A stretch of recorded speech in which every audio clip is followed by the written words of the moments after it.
Welcome back to the deep dive. We're here again, digging into sources to find those really useful insights for you. And today, well, the source material is pretty unique. It's excerpts from Mastering Embarrassing Moments in Essential English Phrases. Okay, let's unpack this. What a fascinating title that immediately promises a very specific kind of practical wisdom.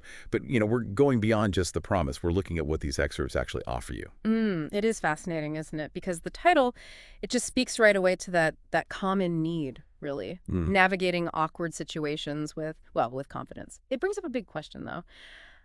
How does one truly master those moments? And what critical role do these essential English phrases actually play? The whole idea suggests like a toolkit, right? A linguistic toolkit for social grace.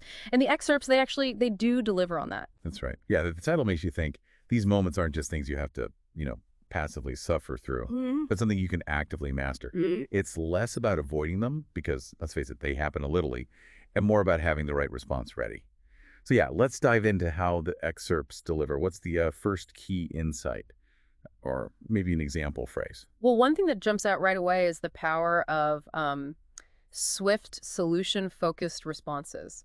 So imagine, for instance, you accidentally spill your coffee on someone. We've all done something similar, I bet. The book doesn't focus on some long, drawn-out apology. It suggests something concise, direct, like, my apologies, let me get that cleaned up for you immediately. See how that shifts the focus. Away from your embarrassment, towards a quick, practical solution. And that's kind of core to this idea of mastery, taking immediate, graceful command of the situation. Oh, that's super practical. Yeah, totally relatable.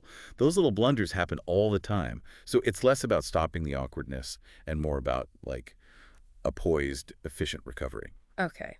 Does the source offer maybe a different angle for something more internal? Like, when your mind just goes completely blank. Oh, absolutely. Yeah. Another key principle seems to be about disarming the situation with a bit of vulnerability and directness. Think about when you forget someone's name. Happens to the best of us.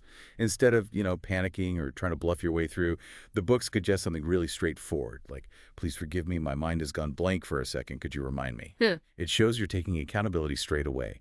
And honestly, that often works much better than trying to cover up or, seeming aloof. It's just about being human, acknowledging the slip up, and moving on quickly. That's brilliant. Yeah, it really is. So it's not necessarily about needing like complex words or super witty comebacks. It's often just about using precise, direct language that kind of reframes things effectively. Taking command, but not by being aggressive, more by being appropriately humble or maybe proactively helpful. It really gives you back a sense of control in moments that usually feel, well, pretty disempowering. Exactly. And, beyond just the specific phrases, there's a deeper insight. It's about the psychological shift they help create. The material seems to emphasize moving from that reactive, sort of self-focused response, oh no, this is awful, I'm so embarrassed, to a more proactive, solution-oriented one. Like, okay, how can I handle this gracefully? Mm.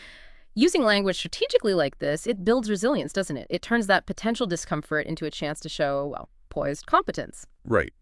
So what does this all mean then? I mean, the very idea of mastering embarrassing moments, just by having the right linguistic tools, that offers a powerful shortcut, maybe a shortcut to feeling more confident in social interactions. Wouldn't you agree? It's about turning that potential vulnerability into, yeah, a moment of poised competence just by having a few key phrases ready to go. And if we connect this to the bigger picture, it really boils down to empowerment through preparation, turning that potential discomfort into, well, an opportunity for growth, maybe. It just underscores that being well-informed isn't just about knowing facts. It often means having the right words at the right time and knowing how to use them. It takes us beyond just understanding concepts to having, like, actual tools for everyday situations. Yeah. Which leads to a thought, maybe for you to mull over. How does this concept that's mastering moments through specific phrases, how might that apply to other areas where you're looking to gain confidence or navigate new situations? Could be anything, right? A job interview, a difficult conversation, maybe even learning a completely new skill. How does that idea translate?